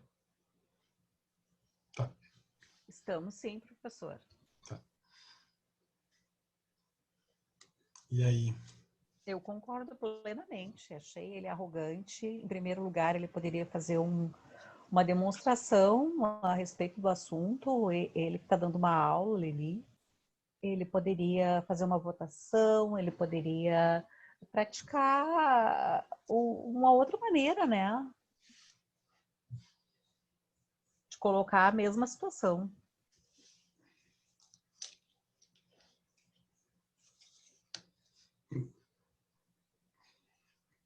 Uma coisa que me chamou a atenção, assim, que mesmo ele dando aula para adolescentes, ele utilizou muitos palavrões, né? Ele, como professor, ele tem que ser exemplo para aqueles jovens, né? Porque ele se descontrolou total, por mais que a situação fosse errada, o menino mexeu no ar, ele se sentiu provocado pelo número do 24, que diz que é o número do viado, ele foi preconceituoso, ele foi machista. Eu acho que ele foi muito descontrolado nessa situação. Ele perdeu o controle, né, Total descontrole. Ele perdeu a postura total, ele perdeu a razão, porque ele como mestre, ele como a pessoa que deve simplesmente botar ordem lá na sala, ele vai virar até motivo de chacota entre os alunos, perde totalmente o respeito, né? Ilustra bem o modelo tradicional, que é a relação da hierarquia ali, né? Fala o que quer e todo mundo fica quieto. Eu acho que independente de ser modelo tradicional ou não, ele foi desrespeitoso e tem uma questão ética aí. Porque todo professor, ou pelo menos pressupõe-se que na escola que vai formar um professor, existe lá uma disciplina chamada didática que ensina como tu vai dar a aula. Então, alguns até não tiveram essa disciplina, mas mesmo assim, o bom senso cabe em qualquer lugar, né? Respeito ao outro ser humano, uma questão ética, dependente do modelo que seja. Eu acho que ele saiu todo errado ali, de qualquer forma. Né? E o modelo construtivista? Né? Então aqui também a ideia, não, assim como não era criticar totalmente outro modelo, aqui também não é endeusar este modelo, né? Mas trazer como uma referência mais moderna, mais contemporânea, né? Mais atual de postura do professor, que tem por função ajudar o aluno a fazer descobertas, a aprender, ou seja, a postura de facilitador do processo, né? Não só de repassador de conteúdo. Seu sucesso como educador é avaliado em termos de seu sucesso com os alunos. Então aqui há uma valorização da relação, né? da construção de uma relação bidirecional, né? Com o aluno. Não só eu para os alunos, mas também a ordem inversa. Né? Não existe só uma transação, que é eu despejar o que eu tenho para vocês. Tem que existir uma relação, onde há uma troca de saberes, né? A troca empática de experiências, de valores. Né? Tem prazer em discutir os erros e as ideias intuitivas do aprendiz, tratando-as como hipóteses. Né? Então, não penalizar o aluno por pensar diferente, mas entender que tudo colabora para uma construção de pensamento, que tudo é hipótese, tudo são prerrogativas que podem ser testadas, validadas. Né? Não existe exatamente certo ou errado, existem hipóteses, avaliações, né, que podem ser aplicáveis em determinados contextos, que pode ser certo aqui no Brasil, pode dar errado lá na Itália, por sua vez pode funcionar na Alemanha. Né? Então, uma prerrogativa importante nesse processo é o professor sempre considerar todo o pensamento do aluno como uma hipótese a ser testada, a ser avaliada, a ser valorizada no processo. Né? E chamar o aluno como construtor do conhecimento junto. E contextualizar e nessa troca, ou seja, ali no segundo item, seu sucesso como educador é avaliado em termos de seu sucesso com os alunos. Não é só na troca empática, mas eu me preocupar o que interessa para o aluno, o que faz sentido para eles. Então minha aula vai ser contextualizada nesse sentido, porque tem que fazer sentido para a vida deles. Né? Tem que chamar atenção nesse sentido. Não é só me fantasiar de palhaço. Né? Eu fazer uma aula que seja contextualizada para aquilo que importa para os alunos. E botar eles como, né, participantes desse processo. Embora tenha alguém ali vestido de palhaço, mas digamos ali que a aula fosse sobre séries, né, sobre filmes. Né? Então, ele contextualizou a aula. Né? Trouxe aquilo que os alunos hoje em dia veem, que são as séries, os filmes, né? E contextualizou para o que fizesse sentido para os alunos. Ali no primeiro exemplo tem uma foto de uma mesa redonda, né? Embora o professor esteja levantado, mas a ideia ali era trazer para vocês a ideia de horizontalidade, né? No processo de aprendizado. Né? Até ali no outro, as classes fazendo um círculo. Né? Então, assim, de ninguém ficar mais perto de ninguém ficar acima de ninguém. Né? Horizontalidade. E horizontalidade não significa falta de respeito, falta de entendimento do professor numa posição, né, de respeito, de facilitador no processo de sala de aula. Não é isso. Mas de entender que todo mundo ali está trocando conhecimento. Né, que todo mundo é importante no processo. Então, para isso, eu vou compartilhar agora outros 2 vídeos com vocês. O professor não sabe botar vídeo direto na apresentação. Tá? Sinto muito, vou aprender. mas ainda não. Então, estou pegando e colando no YouTube, depois compartilhando a tela. Só pedir um pouquinho da paciência de vocês. Peraí que eu vou compartilhar a tela com vocês agora. Eu já estava compartilhando?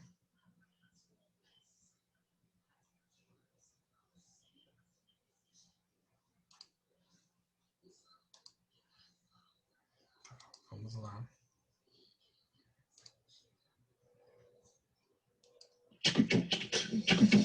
É a mulherada que manda o refrão gostoso, a gente manda. Vem, vem, vem, vem, vem, vem. Na oxidação, o ânodo é negativo, onde ocorre a corrosão.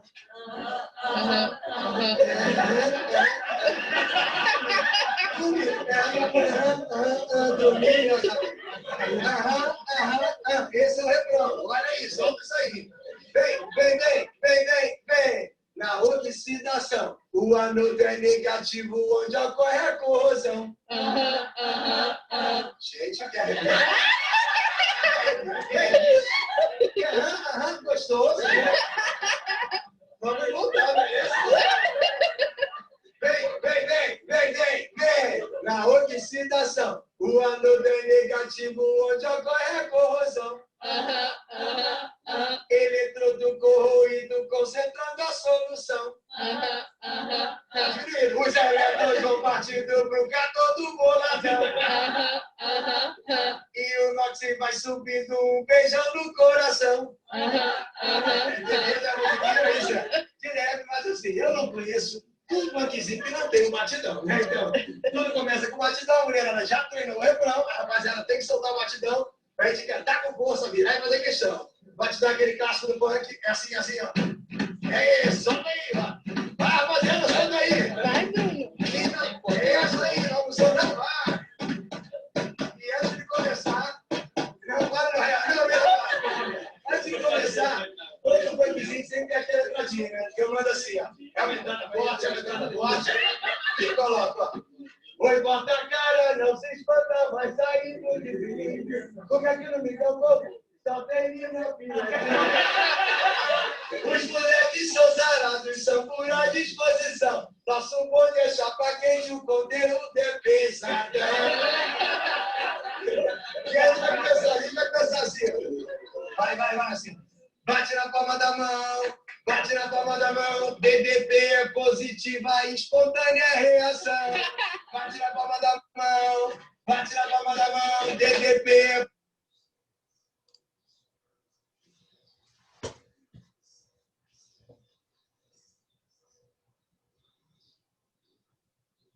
E aí, pessoal? Um pouquinho diferente, professor, né? Mas faz sucesso em cursinho, né? Porque é bem a realidade do aluno do cursinho, né? Digamos que essa aula seja no Rio de Janeiro, onde o funk é muito forte, né? Isso faz sentido para o aluno, isso conversa com o aluno. Ele pegou um conteúdo e adaptou à realidade do aluno, ao contexto do aluno. Algo que para o aluno traz prazer, que é algo que faz parte do cotidiano do aluno, né? Que é a música, que é a musicalidade, o funk, né? A expressão da sua cultura, né? Então, aqui foi para dar um exemplo de aproximação do professor, onde o professor foi até o aluno, se interessou pelo mundo do aluno, contextualizou a sua aula, independente de falar ali um palavrão ou dois, né? Mas a ideia ali era demonstrar que houve um interesse na aproximação com o aluno, né? E que isso dialoga com o aluno, isso cria relação, né? Vocês já tinham visto esse vídeo alguma vez? É um vídeo bem famoso, bem famosinho, assim. Eu não tinha visto ainda. Professor, pode falar. Pode falar. Eu entraria mais na questão, assim, como é que eu vou te dizer? De flexibilidade, assim. Eu não diria que nem eu dei aula uma vez de empreendedorismo. Aula não, eu fiz um voluntariado, né, aonde a gente que agora me fugiu a palavra, mas não era bem uma aula. Enfim, era dentro de uma sala de aula, mas era um workshop? Putz, agora esqueci o nome. Não era um workshop, era... Enfim, era para para adolescentes que tinham saído da fase, né? E ali eles tinham um curso profissionalizante, e nesse período onde a gente estava dando uma oficina? Uma oficina, isso. Geralmente eles onde dão a gente estava dando a oficina nos locais. Aí a gente estava dando essa oficina num período em que eles não teriam professores, né? Aquele período os professores estavam reunidos, fazendo lá o conselho de classe e tudo mais, e a gente entrava com a oficina. No entanto, se a gente era muito amigo e tentava ser muito amigo e muito próximo, o pessoal não comprava a ideia da oficina. Não levava a oficina a importância daquela oficina.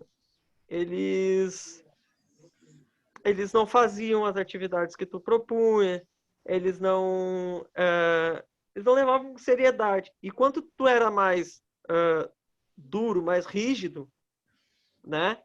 Aí sim, aí o pessoal já, levava, né? Então, eu acho que são contextos e contextos aonde tu pode, claro, levar uma coisa mais descontraída, algo mais próximo da realidade do aluno, mas eu acho que às vezes o professor também tem que ter essa conotação de autoridade dentro da sala de aula, dependendo do contexto em que ele está. Liturgia do cargo. Eu não sei, eu acho assim, é super legal, sabe? Professores que conseguem ser assim em sala de aula de cursinho, eu acho o máximo essas aulas. Eu acho que a gente tem um aprendizado melhor, mais leve, né? Mas eu acho que são poucos os contextos hoje dentro do Brasil que a gente consegue, que um professor consegue ser assim, sem que a turma venha sei lá, a não se prontificar a fazer as atividades e tudo mais, né? Eu, pelo menos, vejo assim, né? Sabe, Thiago, eu acho que o que tu tá falando não... Esse é o meu ponto de vista, tá? Não tá tão desconectado do que a gente tá... Acho que justamente reforça. Por quê? Porque o que tu tá falando é justamente que não serve uma receita de bolo. A função do professor é de também, é claro, é de passar, a ser um facilitador do processo de conhecimento, também passar a sua experiência, claro. Eu também não sou tão construtivista ortodoxo que eu não acredito que o professor não deva transmitir experiência, seus pontos de vista, transmitir conhecimento. Para mim, a dosagem... Depois no final eu coloco meu ponto de vista, né? Mas é um pouquinho dos dois, assim, não do tradicional, dos modelos pós-construtivistas e construtivistas, né? E justamente o construtivismo, ele fala que e dentro dessa concepção de professor construtivista é justamente tu entender que em cada contexto que tu tiver, a forma que tu vai passar o conhecimento vai ser contextualizado de uma forma singular. Então, o que serve um cursinho para uma determinada turma, um determinado contexto cultural de uma determinada cidade, não serve num curso profissionalizante, numa oficina de trabalho para alunos egressos que cumpriram medida socioeducativa na fase. É diferente o contexto, é diferente a expectativa do aluno, é diferente... isso se dá a tu também. E como é que tu constrói isso? Observando o aluno, entendendo quais são as expectativas deles, né? Entendendo o que para eles é importante nesse processo. Isso, e esse tipo de postura do professor justamente vai fazer contemplar, para mim, na minha opinião, claro, esta tua preocupação, né? Pertinente preocupação de que, bom, tu viu aquela aula e tu já avaliou, poxa, num outro contexto isso não ia ocorrer de uma forma tão adequada, não ia funcionar. E justamente isso corrobora com o ponto de vista construtivista. É justamente entender que existem diferentes contextos, né? Pode ter um outro lugar onde a expectativa do aluno não é um professor que brinque com a musicalidade, com a cultura, seja uma outra forma de aproximação. Existem diferentes formas de tu tornar o teu processo de ensino, de troca, ensino-aprendizagem com o aluno, né? Singular, próprio, né? Individualizado com eles. Mas eu não estou te contrapondo, eu Eu vou estou justamente trazer reforçando uma... o que tu trouxe. Eu vou Sim, trazer um compreendi, exemplo prof. que eu tenho em casa, tá? Assim, e eu acho que, claro, depende do tipo de público, tipo de aluno, né? Mas eu acho que esse tipo de modelo, né, que a gente viu hoje, ele, hoje em dia, para os adolescentes, ele funciona muito bem, né? Então, eu tenho um exemplo, como eu falei, um exemplo em casa. Meu marido, ele dá aula para escolas particulares e também para uma escola pública. Então, ali já voltando àquele assunto que foi falado, né, da diferença, enfim, a gente vê uma grande diferença entre escola pública, porque, por exemplo, a particular, eles já estão se preparando para o Enem, né? Eles já estão fazendo todos os preparativos para o Enem, enquanto a escola pública, as aulas são desorganizadas, não tem um horário de aula, enfim, e eles voltaram a ter aula em menos de um mês. Então, não tem como, né, concorrer com esses alunos. Mas a questão, assim, é que, por exemplo, o meu marido, ele sempre foi aquele professor paraninfo, sempre foi aquele professor que ganha presente, enfim, a gente diz que ele é o professor pop, né, porque os alunos, eles procuram ele para conselhos, né, aí traz muitas questões, né, de familiares, enfim, mas eu acho que hoje, que a gente estava vendo, assim, por exemplo, eles não param para olhar um filme, e hoje eu fico ouvindo as aulas, e se tu dá uma dica de filme que tenha 2 horas, eles não olham, né? Então, e eles falam, não, esses filmes muito longos, enfim. Então, depende do vídeo, eles param para olhar. Então, a aula ela tem que ser hoje mais interativa, né? E eles realmente, o meu marido, ele no início da aula sempre é uma brincadeira, sempre eles, e ainda mais pela questão da pandemia, mas eles conversam, eles dizem como é que foi o dia, o que está acontecendo, o que fizeram, mostra cachorro, mostra isso, mostra aquilo. E aí depois se inicia a aula, né? Mas eu noto assim que sempre quando ele entra na sala, eles já estão na sala, 7h30 começa. E tem um público muito grande, assim, sabe? Eles não faltam aula.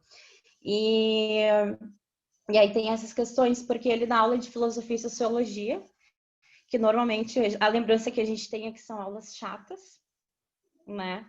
Mas ele consegue trazer. Hoje, por exemplo, ele inventou uma pintura, e aí eu tive que pintar ele daquela caveira mexicana, sabe? Que foi algo que os próprios alunos pediram. Então, assim, são aulas muito interativas e que realmente chamam os jovens, sabe? Então, acho que depende, assim, muito. Mas, principalmente com a questão da pública, né? Que a gente vê que eles não têm todo esse preparo, né? Mas, e para eles, por exemplo, o particular já está muito mais adiantado, né? E aí, que nem, por exemplo, ele foi ensinar uma matéria na semana passada e ele viu que o professor lá no ano passado não tinha dado essa questão, então eles estão muito atrasados. E aí são outras questões de não ter internet, de daqui um pouco tá grávida, de passar fome, disso, de aquilo, do pai ser traficante, então tem essas questões assim, mas eu acho que a aula mais interativa, hoje em dia, ela faz uma grande diferença, né? A gente não pode mais ter esse professor tão rígido, porque eles acabam falando, né? Eles acabam gostando das aulas, enfim. Então, acho que hoje em dia a gente tem que avaliar muito isso, assim.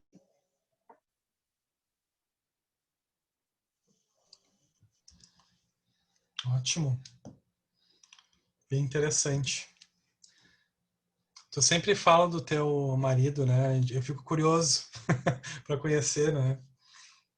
Que é um referencial para ti, assim, né? De conhecimento, de postura. Que bom, que legal, né? Ter alguém assim próximo da gente, né? E que bom que tu pôde trazer esse exemplo para gente que se encaixa muito com o que a gente está falando, né? E acho que as falas aqui, elas não... Eu gosto muito do contraponto, mas eu acredito que elas não houve contraponto necessariamente, né? Todas as falas foram nesse sentido de da importância de eu fazer uma aula que faça sentido para o aluno, de me aproximar do aluno, entender o que é importante. Para eu fazer uma brincadeira no início de uma sala de aula, eu tenho que entender o contexto que os alunos estão vivendo, de pandemia, eu tenho que me importar com isso. Eu tenho que ter um processo empático importante de reconhecer que, neste momento, eu preciso ser um pouco mais flexível com os meus alunos, tenho que entender mais as dificuldades, a complexidade emocional, né?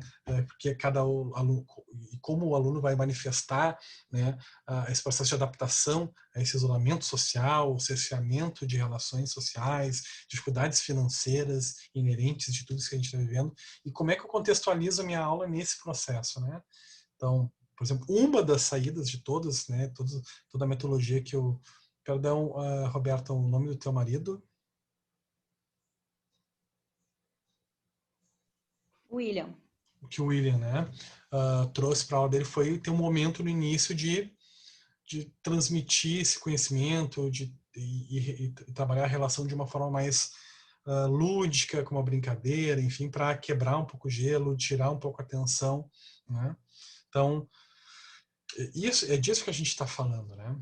E que eu acredito que na fala de todos aqui foi representada, a necessidade de cada contexto ser avaliado, cada turma, em cada formato, né, de instituição, se é pública, estadual, né, pública. Às vezes as pessoas pensam que a pública e a estadual é a mesma coisa, não, são mundos também bem diferentes, muito diferentes, né? E o contexto histórico que a gente está vivendo, o contexto cultural do nosso país, enfim, levar tudo isso em conta. E daí, na hora que tu vai fazer uma aula, tu conseguir levar isso em conta. Não significa que tu vai dar conta de tudo.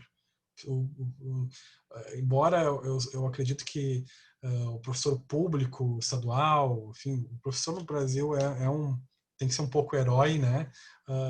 O professor não é um herói, na verdade, ele não vai conseguir dar conta de tudo, mas ele vai fazer o melhor que ele pode com o que ele tem no contexto em que ele está vivendo. Acho que isso é ser o herói contemporâneo, na verdade, né? Não é tu ter superpoderes, mas tu conseguir entregar o teu melhor a serviço do outro, né? É aquela frase, o amor é a resposta, não importa a pergunta. Esse é o dilema do professor no nosso contexto atual. Então, pessoal, eu não sei o que vocês acham da gente. A gente tocou direto, sem fazer um intervalinho. Não sei o que vocês pensam de a gente terminar. A gente está com um tempo bom, inclusive. A gente está dando conta muito legal do conteúdo. A gente terminar este assunto na próxima aula. Eu dou um tempinho. Com certeza, foi bem boa. Para mim já foi uma prévia do trabalho, né? A gente acabou discutindo um pouquinho, né, das linhas, mas eu acho assim, eu fico hoje no enfoque que o Nelson trouxe, né? Como lidar com aquele público que chega na escola sem ter tomado o café da manhã, né, com fome. E o Padre Xavier tem experiência disso, né, de lidar. O Padre Xavier está ali num bairro que não é dos mais, assim, poderosos, né? Porque a igreja, né, tu chegar numa catequese e falar de Jesus sem encher a barriga da criança é a mesma coisa, né? Tu querer ensinar sem ele com fome é mais ou menos o mesmo processo, né?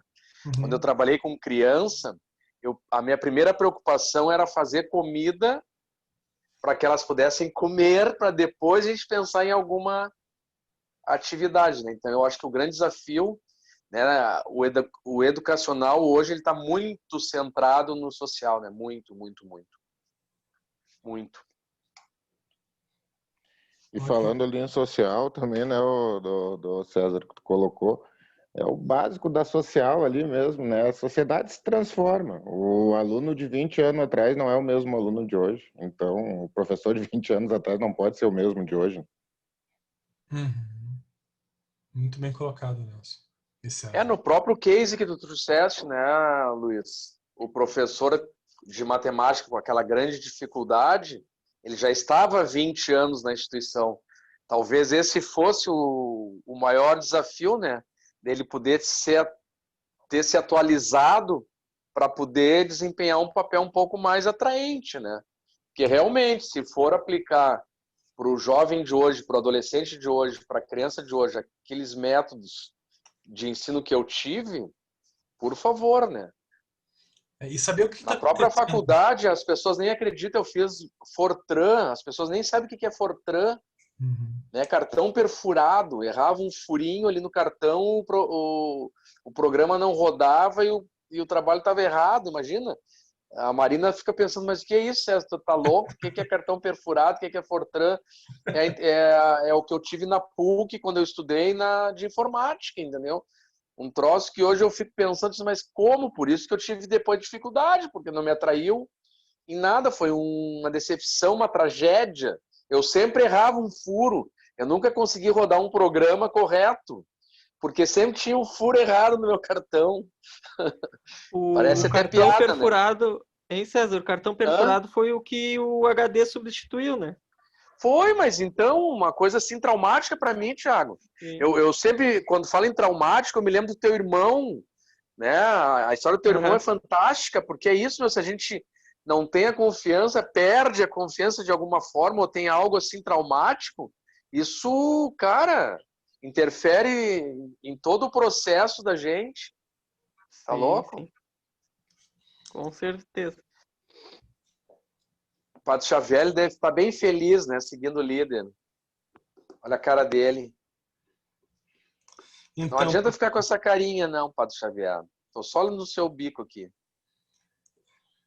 Então, pessoal, quero agradecer então a presença de todos. Observando você. Perdão. Mas eu gostaria de só dizer que a aula foi bem interessante, nas várias experiências e colocações de cada um, né? A compreensão também que a gente tem, né? O aspecto da educação, né? Eu, por exemplo, tenho a experiência de trabalhado em escola do Estado, dado aula de filosofia, história, psicologia, ensino religioso, que é uma realidade, muitas vezes, né, disciplinas que não interessam, os alunos também com uma realidade social difícil também, né, principalmente adolescentes à noite, né, é uma questão também, muitas vezes, de subemprego, outras vezes também de... Tem um gato aqui que vem aqui. E outro também numa rede particular, né, aqui é a vovó. Uma rede particular também, na qual eu estava trabalhando até há pouco tempo. Agora, com a pandemia, eu estou com o contrato suspenso, né? Então, são realidades também bem diferentes no aspecto dos recursos, né? Eu vejo, né? Mas a motivação, por exemplo, do professor, ela deve estar imbuída sempre, eu vejo, né? Porque parte de um pressuposto também vocacional. Se a pessoa também não está bem, não adianta ela dar aula no Anchieta, no Rosário, tudo lá, que ela não vai se realizar, né? Agora, se ela for lá para uma escola de periferia, o César citou a minha realidade aqui, nós estamos circundados talvez pelo maior número de vilas de Porto Alegre, né? Que é a Grande Cruzeiro, né? Vila Tronco, Teresina. Quer dizer, tem um impacto social muito grande aqui, né? Nós temos uma realidade bem dura. Eu vejo que a questão, no meu ponto de vista, existe um pouco essa questão da estrutura, existe. Mas eu vejo que a motivação, esse exemplo que a Beta colocou agora também, do William, seja tanto outros exemplos que foram colocados, é muito do profissional, né? A capacidade dele vocacional. Bom, eu gosto, né? Não importa, eu sei que a questão econômica pesa, eu estou ganhando pouco, mas na verdade eu vou talvez ser um pouco redundante aqui, né? O professor já sabe que vai ganhar pouco, né? Ou seja, um professor de escola de estado vai saber que de repente não vai receber o salário também, que vai atrasar. Enfim, tem uma série de situações. Mas a gente vê tantos professores, profissionais que conseguem construir, né, uma relação com o aluno e conseguem construir uma relação com a escola, conseguem também com poucos recursos fazer grandes milagres, né, também, né, que agem no sentido do bem, né, da educação, que é fundamental, né, para os nossos jovens, né. Então, os impactos sociais são grandes. Por exemplo, eu recebi agora uma notícia, porque eu tenho interesse comum também, que a rede Dia, por exemplo, está indo embora do Rio Grande do Sul. São mais 800 desempregados. A rede Dia está aqui do lado da minha igreja. Ou seja, ela empregou, nesse período que ela está aqui, 2 anos e meio, ela empregou inúmeros jovens aprendizes, adolescentes, né? Quer dizer, essa gurizada agora, que estava motivada, talvez até para poder estudar e para poder, de repente, ir um pouco para frente, ter um pensamento também voltado para uma vida um pouquinho melhor, se depara agora com uma realidade, que vai ficar desempregado, não vai ter contratos mais nenhum de menor aprendiz, como havia uma propaganda anterior. E aí, como é que esse povo aí vai conseguir estudar, pensar, refletir, questionar, né? Enfim.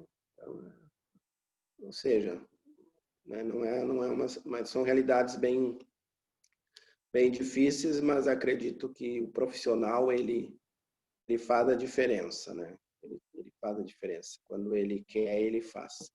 Mesma coisa, por exemplo, se nós fôssemos comparar grandes universidades também, né? Seria a mesma coisa, um professor de uma grande universidade, uma universidade média, ou mesmo agora, digamos assim, esse processo educacional e a perspectiva psicológica de um professor universitário que nem você, por exemplo, que talvez não tivesse imaginado que se deparar com a pandemia teria que estar dando aula agora para nós aqui nesse modo, né? Então, eu vejo que eu parto do princípio, primeiro, vocacional, no sentido de estar bem consigo, e daí tu pode, então, né, colocar, digamos, teus objetivos, né, em prol dos outros, né, do bem comum, né? Enfim, mas é só uma contribuição aí para você não falar ali mais do segue o líder. Merecido, líder. Muito obrigado pela tua colocação, Ricardo Xavier. Acho que tu vai ter muito a contribuir com a gente nas discussões, né, para a tua própria vivência, tuas ricas experiências de vida, né, nos auxiliar nessa... Peço desculpas pelo barulho que a minha cachorrinha enlouqueceu aqui. Ela tá raspando as costas aqui numa bolinha. Então, assim, quero te agradecer pela tua fala, pela tua experiência. Acho que é muito pertinente. Acho que a gente tem que desenvolver mais esse assunto, falar sobre educação na periferia, nas pessoas que estão em situação de vulnerabilidade, nas consequências desta pandemia, na educação, no número de professores desempregados, né, nos alunos que vão deixar de ter aula, nessa desigualdade que está tendo alunos que estão se preparando para nem, alguns que não tiveram nem condições de estudar, né? Então, também as condições de desigualdade que estão sendo reforçadas neste momento específico que nós estamos vivendo de emergência comunitária. Mas quero te agradecer a tua fala, Ricardo. Vamos continuar, sim, falando sobre isso. Acho que é uma fala muito importante. Mais alguém, pessoal? Só colaborando com o que o Xavier falou, eu me considero uma aluna bem boa porque eu sou fruto do ensino público estadual. E também trabalhei no ensino público estadual e no municipal aqui. Então, eu concordo quando ele diz que depende do profissional. Eu tive excelentes professores na rede pública. Nunca fiz cursinho para passar em vestibular, então a minha base foi muito boa. Então, não dá para a gente desconsiderar o professor por ser da escola pública ou desconsiderar totalmente o ensino público. Vai muito do professor, sim, mas também vai também do aluno, né? Eu acho que não pode se dissociar. Professor, aluno, instituição, é um conjunto que tem que ser considerado e bem considerado essa questão de educação. Muito bem colocado, Anita. E aí, pessoal? Agora minha cachorrinha está comendo a ração. Tá dando para ver? E aí, pessoal, mais alguém quer fazer mais alguma colocação? Então, pessoal, vou finalizar a aula de hoje. A gente continua no mesmo tempo na próxima aula. Vou bolar uma coisa diferente na próxima aula. A gente vai continuar, a gente vai terminar essa apresentação, mas a gente vai tentar abordar mais a fundo esses assuntos que vocês trouxeram, né?